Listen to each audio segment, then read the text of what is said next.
Premier Saffier's SE28 Leopard.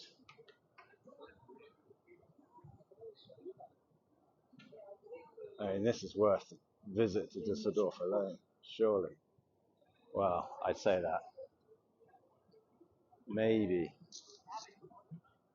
if you could take it sailing as well, which they have done, started sailing